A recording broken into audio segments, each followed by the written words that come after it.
Sebenarnya pasal kedua ini sudah dijelaskan kemarin sewaktu saya akan menyampaikan talqin.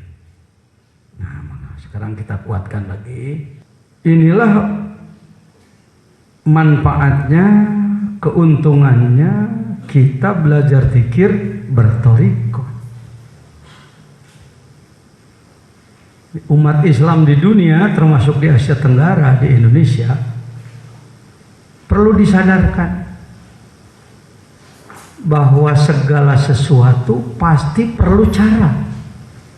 Apa yang tidak perlu cara? Tidur saja perlu cara. Cara tidur atau metode tidur atau tarekat tidur. Kentalkan bahasa ini, cara, metode, tarekat, kentalkan. Kalau tidak dikentalkan, tarekat ini selalu ditendang-tendang, dipojok-pojokkan, dijauh-jauhkan, dianggap aliran, dianggap sesat, dianggap pengacau. Sejak kapan orang Indonesia, ulama Indonesia berpikirnya seperti itu? Sejak kapan? Itu ada titik mangsanya itu. Sejak Islam di Indonesia diobok-obok oleh penjajah. Ada bukti? Ya. Apakah negara kita ini dari mulai ada bumi sudah jadi Indonesia? Enggak lah. Kita dulunya adalah ya tanah tanpa tuan, karena memang manusianya belum ada. Lalu datanglah manusia dengan bermacam-macam keyakinan, datanglah agama-agama, maka beragama, datanglah Islam, maka beragama Islam. Nah, kalau kita mau narik benangnya dari sejak ada Islam, dimulai dengan Islam pribadi-pribadi.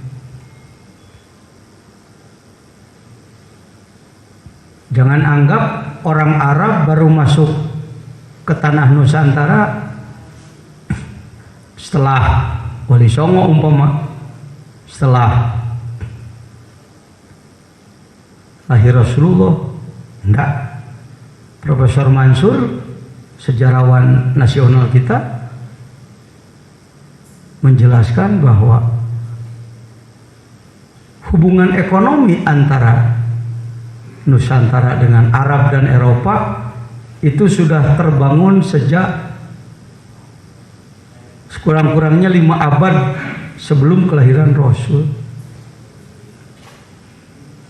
Cuma orang sana tidak menyebutnya Indonesia karena belum Indonesia. Lebih banyak menyebutnya Hindia belakang. Yang lebih terkenal ke Arab, ke Eropa ya Hindustan, Hindia. Kita ini kan ekornya India. Jangan marahlah kalau disebut, saat itu disebut Hindia belakang. Bahkan ketika penjajah Belanda masuk, rubah lagi Hindia Belanda. Dulunya kesultanan-kesultanan. Yang dicatat saja kurang lebih 40 kesultanan.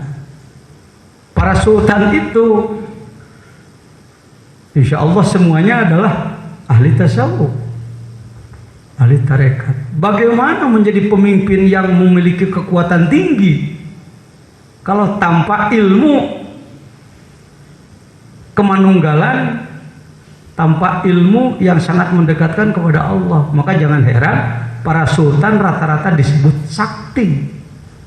Sebenarnya mereka tidak mencari kesaktian. Disitulah dirasakan bahwa tarekat diperlukan oleh para pemimpin negara, oleh para pejabat, oleh para ulama. Jadi kalau ingin melihat kejayaan tarekat, ya berdirinya kesultanan-kesultanan itu. Setelah diobok-obok oleh penjajah, maka sistem berubah. Kondisi berubah. Yang dibanggakan apa? Senjata. Yang modern-modern waktu itu. Teknologi. spiritual terus ditinggalkan sekian ratus tahun, kandas lah. Hanya tinggal 1-2 ulama yang memperdalam tarekat. Jangankan mereka yang mengikuti pemikiran Muhammad bin Abdullah bin Wahab, ya, yang sering disebut Wahabi, yang berlabel ahli sunnah wal jamaah saja, bahkan yang berlabel Nahdiyah saja, nggak sedikit ulama NU yang nggak senang thariqat. Salah nggak saya ngomong nih? Bukti nyata, bukan sedang memfitnah ini, wong saya sendiri pengurus NU. Cuma saya pengurus NU yang bertarekat. Tidak sedikit, bahkan mayoritas dari kalangan kita sendiri nggak senang thariqat. Alasannya apik, hati-hati, karena thariqat itu agung, mulia. Saking agungnya, maka nggak cocok untuk kelas kita. Ujung-ujungnya nggak usah, bahkan nggak boleh. Kalau nggak usah masih mending. Ini yang sudah nggak boleh, jadi larangan, jadi sebuah tabu. Ini yang sedang terjadi. Ya. Nah, alhamdulillah saya yang bodoh ini dapat tugas, dapat tugas berat sebenarnya, menyadarkan kembali umat, khususnya para ulama ahli sunnah wal jamaah, sampai mereka sadar bahwa hidup wajib bertarekat, bahwa bertarekat itu fardu ain, pekerjaan yang cukup alot. 22 tahun saya berkhidmat sampai hari ini, hasilnya ya lumayan. Alhamdulillah sampai hari ini saya belum pernah, bukan ingin menyampaikan dakwah Islam plus dengan thariqatnya, iman Islam plus dengan ihsannya, belum pernah ada yang menolak. Itu sudah sesuatu yang sangat disyukuri, karena banyak kiai tarekat menyampaikan tarekat ditolak ulama. Selain daripada ulamanya yang kurang tertarik, mohon maaf, kadang-kadang lagi penyampai tarekatnya suka ditunggangi oleh egois, merasa aku lebih daripada orang lain. Itu lagi koreksi ke dalam itu. Janganlah. Seperti dalam pembukaan kemarin kan, sebelum saya masuk ke Miftahul Sudur, saya bahas dulu tentang apa kemarin? Tentang takwa. Takwa adalah sebuah keniscayaan, tidak bisa ditawar-tawar. Apalagi di Indonesia yang berdasarkan Pancasila, Undang-Undang Dasar 45, Bhinneka Tunggal Ika, NKRI. Takwa dasar yang tidak bisa ditawar-tawar untuk Indonesia. Ketika menyampaikan apapun terkait dengan takwa, kaitannya itu rasional, logis, bahkan syar'i, nggak bisa ditolak. Bikin masjid selama sesuai aturan, nggak bisa ditolak. Kenapa? Karena terkait dengan takwa.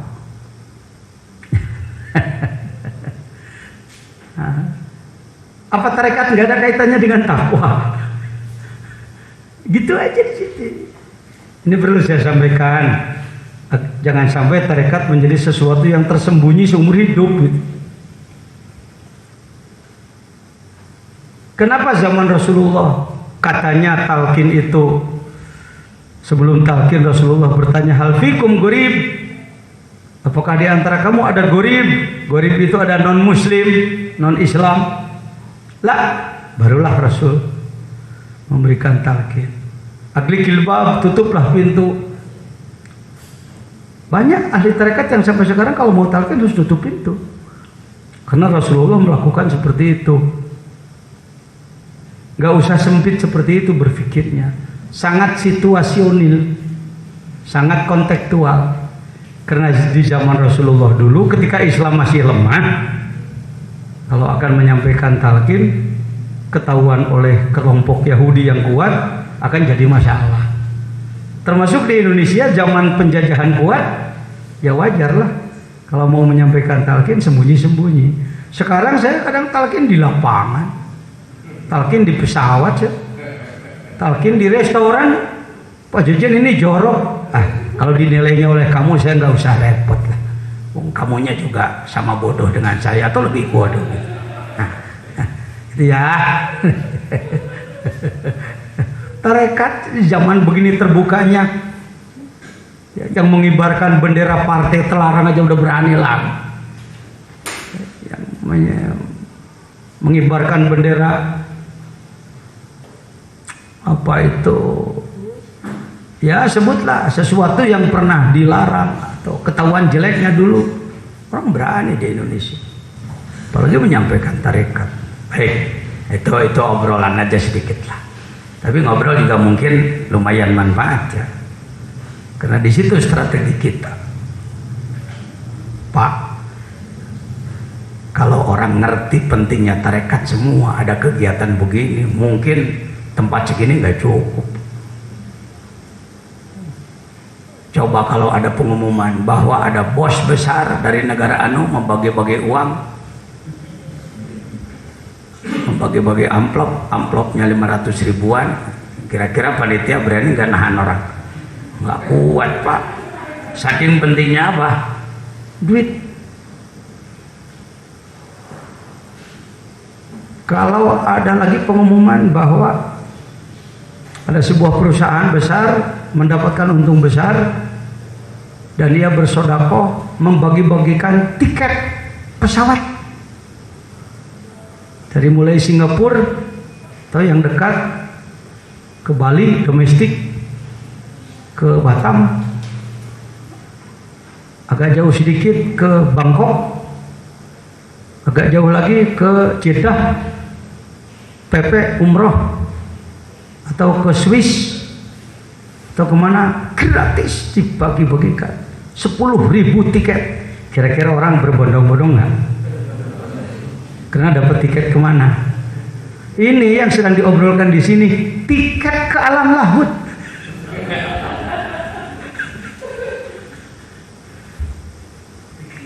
Kalau cuma ke Eropa ya terbangnya juga cuma 12 jam, ke New York cuma 24 jam. Ini jaraknya triliunan kilometer, belum ada yang bisa menghitung. Secara nampak lahir diyakini ada dasar yang kuat adalah siapa? Nabi Muhammad yang sudah melakukan, yang disebutkan Al-Isra wal Mi'raj. Ini tiket Isra Mi'raj. Tapi jangan pengen seperti Rasulullah ya. Buroknya ya la ilaha illallah itu, gaibnya ya mursyid itu. Perjalanannya sama. Dari sini ke langit 1, 1, 2, 3, 4, 5, 6, 7, dari 7 ke Sidrah Muntaha, baru wusul kepada Allah. Karena orang nggak paham wusul sih. Kalau nggak dengar Jakarta ya nggak tahu rute Jakarta. Kalau nggak mengenal wusul, bagaimana tahu mulki malakut jabarut lahut? Di kampung kami di Sunda ada istilah ditalapung siapa aing ke alam jabarut. Gua tendang lu ke alam jabarut. Jadi kalimatnya masih ada sisa-sisa. Ini fosil ini. Kalau arkeologi itu fosil.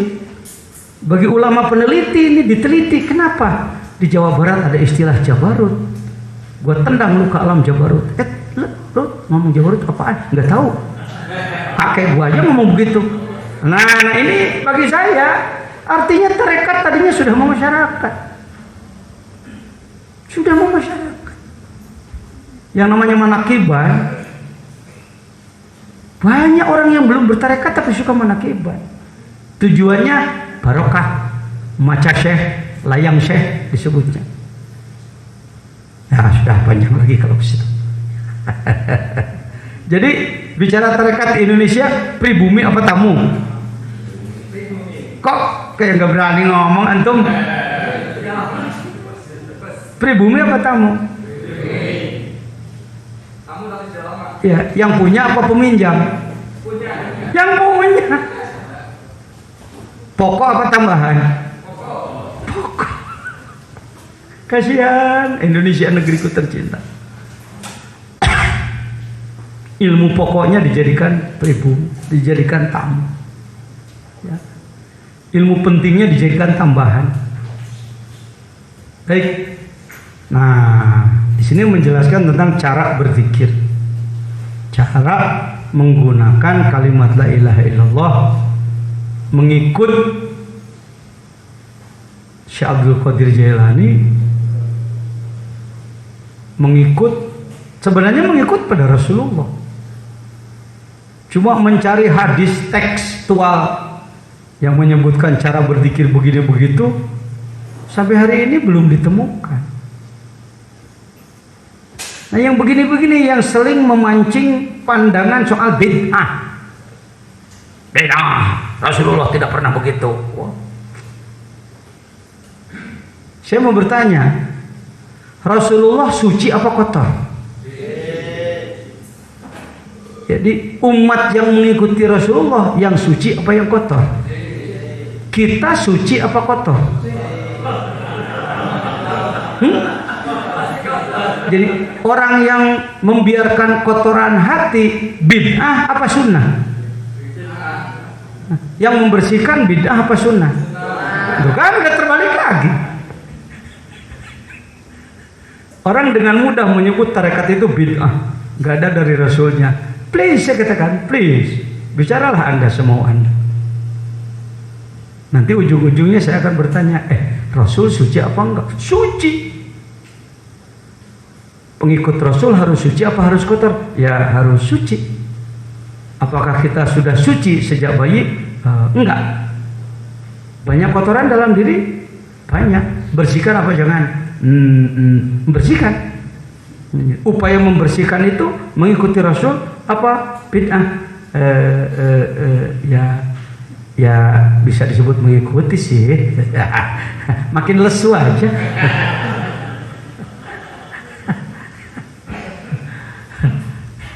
Itu kadang-kadang maka